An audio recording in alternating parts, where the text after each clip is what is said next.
Recently, we tested the all-new Toyota Tacoma.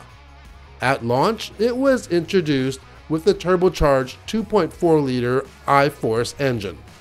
Today, we're having a look at Toyota's new Tacoma with the first ever I-Force Max hybrid powertrain in two of the hottest versions of the Tacoma, the ground-pounding TRD Pro and the first ever Tacoma Trailhunter. First up is the Trailhunter, which has quickly become one of my favorites in both the Tacoma and the new 4Runner. Looking the part with a side air intake snorkel, the Trailhunter is equipped with all sorts of goodies, including 18-inch bronze wheels with 33-inch all-terrain tires. You get skid plates, ARB racks, Old Man Emu suspension, front and rear recovery points that are strong enough that you could literally hang the truck off them if you really wanted to. You get a standard light bar, rigid fog lights, and a cool removable center speaker that works with the audio system or through Bluetooth. The I-Force Max with the double cab shown here has a max towing capacity of 6,000 pounds and payload up to 1,710 pounds. Equipped with an on-demand four-wheel drive system with locking center and rear diff, as well as a standard stabilizer disconnect system and over 11 inches of clearance, makes challenging terrain really child's play. If you go for the Limited with the I-Force Max, that comes with a full-time four-wheel drive system. Okay, we are in the Trailhunter right now, and we are trying out the crawl control. I'm not controlling the throttle or the brake, and it's just going over some rocks. There we go. Now this Trailhunter is the ultimate for overlanding. Not only do you get things like ARB skid plates and all sorts of goodies, you get a 2400 watt AC plug as well. So that'll power everything that you have. This is the first electrified powertrain in a Tacoma. So you have a 2.4 liter turbocharged engine that's matched to their hybrid system. And the easiest way to explain this system. Okay, we got Sheldon Brown. You are the chief engineer of the Tacoma. That's correct, yes, thank you. Okay, so tell us about this all new design. Absolutely. Well, we're standing here next to our rolling chassis, and today what we're actually demonstrating is sort of giving a peek at just what's underneath the skin on our new I-Force Max powertrain. So that is our premium powertrain, 326 horsepower, 465 pound-feet of torque. As you're moving around, you can obviously notice these big, beautiful orange pieces that we've sort of highlighted to demonstrate what is new about this. And what's key is this is a one-motor hybrid generator that we're putting together with this system. In the back, as you're looking here, this is what powers that system. This is our 1.87 kilowatt-hour battery. This is a nickel metal hydride format. It's actually the same fundamental battery that we have been using on Tundra and as well as on Sequoia, introducing it now to Tacoma. That is, of course, bringing power up to our DC-DC converter that you showed just a bit earlier. And maybe most importantly, right here, this is that one motor generator that we talked about. And as you can see, that bolts straight up to our 8-speed automatic transmission there. And then on the other side, it's connected to our L4 turbo. So together, these work in tandem to provide the motive power to the rest of the truck. Underpinnings are similar to the other vehicles, other than to say that's all based on our new TNGA-F platform. And that is a common new global architecture that we are using for all of our body-on-frame. So Tundra, Sequoia, we talked about the 4Runner that you guys just saw, the Land Cruiser, as well as, of course, our Tacoma here. And what's key about that is we're maintaining the same silhouette. We're using a now fully boxed frame, a boxed ladder frame, so with the cross members as well, to provide incredible and much more rigidity, better on-road handling and performance. We're optimizing the mass. You took a picture here with our tailor welded blanking. We call it Dejima welding. It's an island of strength, as it's literally translated. That allows us to vary the gauge as well as to decide what sort of material is best suited for specific areas of, for example, high stress or for where we require additional strength. Overall, these vehicles are all going to be on our new, I'll say, multi-link rear suspension with coils. And so that really delivers much better on-road handling and performance, but still gives you the great flex that you need when you're off-road. This one is featuring, of course, our Fox shock system or absorber system. That is 2.5-inch size absorbers, and those are using a multi-stage bypass technology. And they are QS3 switchable. And what that means is we have different modes. Mode number 1 is really designed for driving on road, gives you really good compliance on road. As you go 2 to 3, we increase the damping to improve off-road performance, especially for that high-speed sort of desert-inspired Baja-style driving where you have large inputs and you're having to manage all that energy. So in total, of course, you're going to see all kinds of hardware upgrades across the board. We're obviously running now 4-corner disc brakes.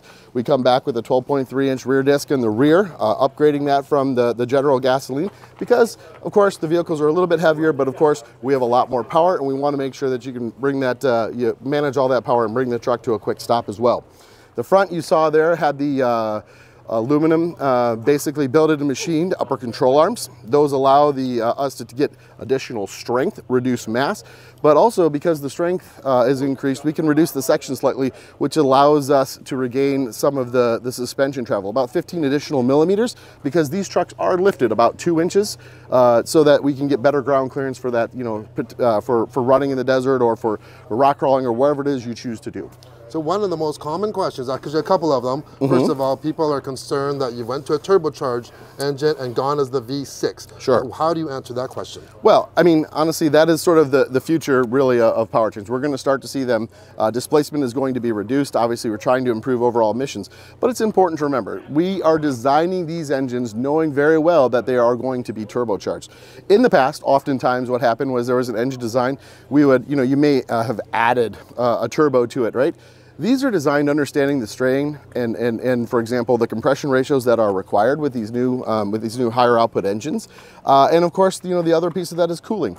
And we're increasing the overall flow, adding almost a 70 millimeter, you know, coolant inlet, something that you would typically see in a V8, we're putting down to a 4-cylinder engine. And we do that because we know that heat is one of the big enemies and we got to make sure that we manage it. So the key point and the key takeaway here is we recognize and understand the differences. And this is an engine block and an engine total system that was designed with a turbo in mind up front. And that's really important because that's how we, you know, we make sure that we understand the quality and we achieve all the same performance quality requirements as all of our traditional powertrains. I'll say one more thing on it too. We also recognize that while this is a global motor in its core structure, we recognize in the truck application, their users are going to use them differently. We're going to probably be in a boost mode more when we're doing things like towing or maybe lugging off-road, etc. So as we think about building in those turbos, we also think about the duty cycle. We go beyond just the standard, I'll say, what we would consider our normal commercial, our normal usage, and we actually apply the commercial grade.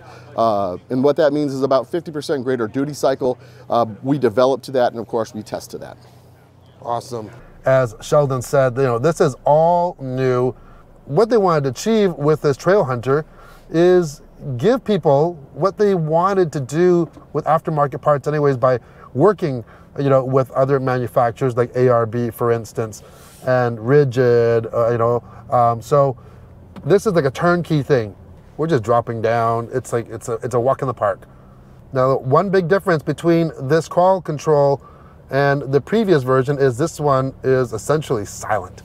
You don't even know that's activated other than you can feel a little bit of surging of when it's actually working. But I love the multi-surround camera.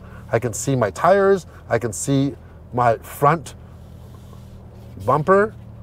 Full disclosure, and I really apologize, I was really sick the day of shooting this. Therefore, a lot of shots I would have had are kind of missing. This is a shot of the multi-terrain monitor from the Land Cruiser the following day, but the system is the same. It's just so handy seeing where your wheels are and what's over the front. So Toyota says that there is a Tacoma for everyone, and I have a feeling that is definitely the truth. You can go for the 2.4 iForce. You can go for the iForce Max with a hybrid with more torque, more horsepower, TRD off-road, TRD Pro. And then you have this Trail Hunter right there. Now in Canada, this Trail Hunter only comes with the 6-foot box. In the US, you can actually get 5 or 6-foot box on the Trail Hunter. But if you go for the Trail Hunter, one thing that's missing, there is no sunroof. And that's probably because most of the time, you know, you will be putting things up on the top for your rack maybe, and then you're going to actually risk breaking your glass. So that's probably one of the biggest differences. This also doesn't have those ISO seats that the TRD Pro has. So speaking of TRD Pro, let's hop in there and get some air. Now, for the hardest core off-road enthusiasts that just want to go all out, the new Tacoma TRD Pro is the one for you. It's powered with the same drivetrain, you get the light bar as well. The TRD Pro though uses TRD-tuned Fox QS3 adjustable internal bypass shocks with remote reservoirs.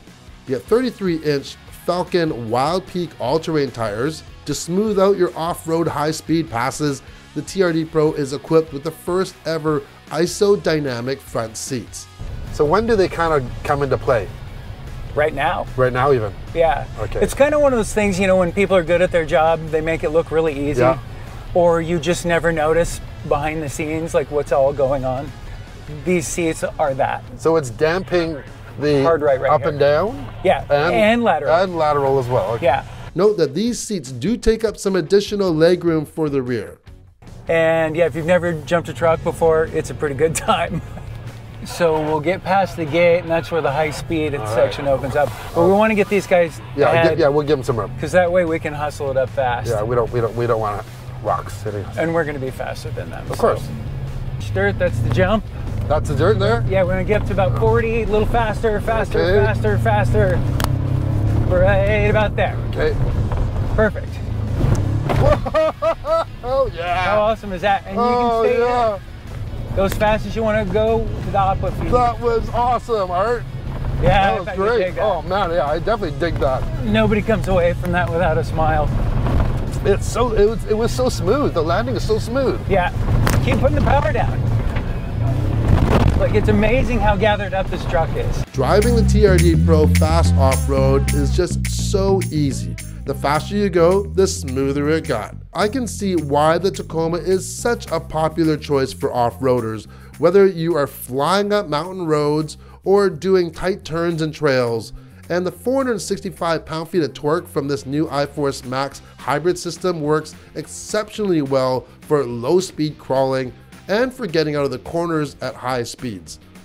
I find the new powertrain to be much more responsive and effortless over the outgoing V6 power plant. Now, what's your favorite, TRD Pro or Trail Hunter? I love the Pro. You know, they're different machines for different tasks. The Trail Hunter is more for, you know, carrying loads, more sort of slow overlanding. This is basically a factory Baja truck. Yeah. This is another drop off. You want to go slow over? Yeah, see, because it winds off another way. You're not seeing. Remember, slow in, fast out. Look through the turn. Yep. Excellent. Get on the power here and you can get it airborne. Woo! Okay, one thing I really wanted to test out on the new Tacoma Hybrid is the on-road presence that it has. Because honestly, I found the outgoing Tacoma was on the road, it was very trucky. It was very trucky, and I thought it was underpowered. You really had to drive it hard to get the most out of it. Of course, it was very capable, but it just wasn't an effortless experience. Now we're on the road here, and I'm telling you that 465 pound-feet of torque really come into play so nicely on these windy Southern California roads. And when you put your foot into it, not only does it pick up, but you hear the actual turbo wind up, and it has its own little rumble to it. And this thing it cruises really nice. It's very quiet. I don't even have a lav mic on right now, and I've got the fan going as well, but it's really, really, really refined for a pickup truck with the capability that it has. That's it for our first drive of the new Tacoma with the iForce Max. Make sure to check out our other videos from our Toyotathon, including the all-new 4Runner, Land Cruiser, and Camry. Hope to see you in the next video. Don't forget, like and subscribe. Ciao!